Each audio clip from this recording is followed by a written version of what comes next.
आज हम एक ऐसे दौर में जी रहे हैं जहां समाज के लिए बहुत ही कम लोग चिंतित दिखाई देते हैं।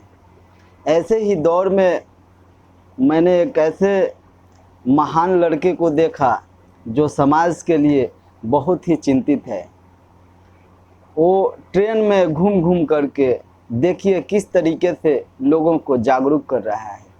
बहुत देर का वीडियो नहीं है, बस केवल 4 मिनट का वीडियो है। 4 मिनट निकाल करके आप इस वीडियो को ज़रूर देखिए।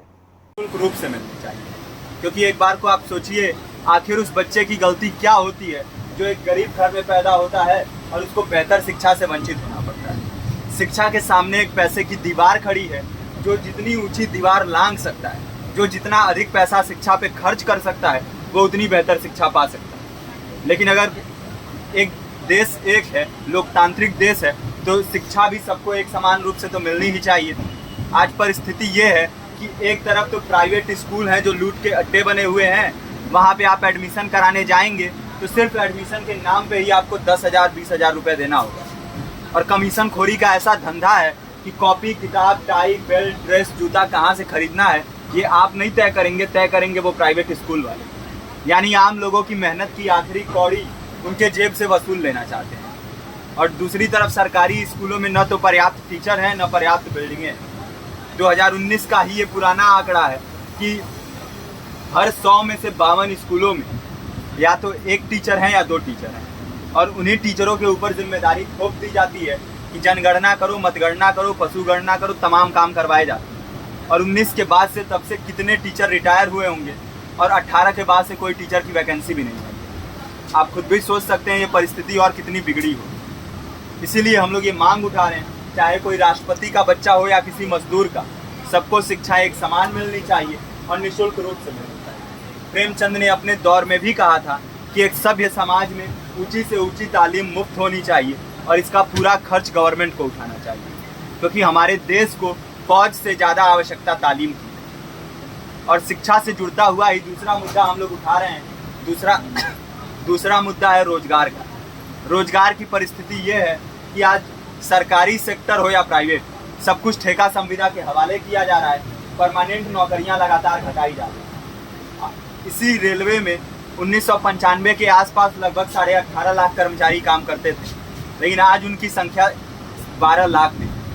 आप खुद भी सोच सकते हैं कितने बड़े पैमाने पे परमानेंट पदों को घटाया जा रहा है। और आज आलम ये है, एक तरफ लाखों पद खाली पड़े हैं, फिर भी कोई वैकेंसी नहीं निकलती। जो वैकेंसियां निकलती हैं उनमें भ्रष्टाचार होता है, पेपर लीक हो जाते हैं। RO, UP police, BPSC, SSC, CGL, ऐसे तमाम पेपर लीक हो चुके हैं, आप लोग भी जानते ही हैं। अभी नीट की धांधली में ये पता चला कि एक एक पेपर 30 लाख से 50-50 लाख रुपए में बेचा गया। हम और आप तो ये पैसा नहीं दे सकते। पूरी की पूरी कारस्तानी सरकार, प्रशासन, शिक्षा माफियाओं की होती है। और भुगतता कौन है? आम घरों के लोग, जो लोग सालों साल तैयारी करते हैं, दिन भर में 10-10 घंटे, 12-12 घंटे पढ़ते हैं। और इतनी कड़ी मेहनत के बाद, सालों साल की मेहनत के बाद उनके हाथ लगती है तो सिर्फ हताशा, निराशा, अवसाद। बहुत से छात्र नौजवान जो इस बेबसी में, इस डिप्रेशन में नहीं जी पाते, आत्महत्या तक के कदम उठा लेते हैं। लेकिन ये देश की विडंबना है कि टीवी चैनल, अखबार, मीडिया, नेता, मंत्रियों के लिए कहीं ये कोई मुद्दा नहीं है। उनके लिए मुद्दे हैं तो जाति, धर्म, रंग, नस्ल, अगड़ा पिछड़ा। आज जब पूरी परिस्थिति इतनी भयावह है तो ये जरूरी है कि लोगों के बीच में जाया जाए, लोगों को संगठित किया जाए और एकजुट किया जाए। क्योंकि आज अगर अपने मुद्दों पर बोलेंगे नहीं तो कल को ये परिस्थिति और बिगड़ेगी। हो सकता है ले देके अपनी ज़िंदगी तो हम लोग काट ले जाएं, लेकिन आने वाली पीढ़ियों को क्या भविष्य देके जाएंगे, ये भी सोचने वाली बात है। हमारे साथियों ने आपको पर्चा दिया है, पर्चा आप तक पहुँच गया है। पर्चे में और भी बातें हैं, इसको पूरा विस्तार से पढ़िए। पर्चे में हमारा नंबर है, संपर्क कीजिए।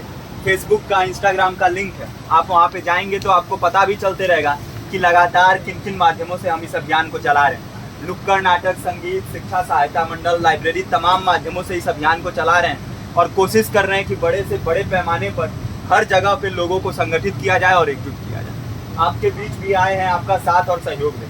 साथ इस रूप में कि आप भी हमारे इस कारवां और इस मुहिम से जुड़िए।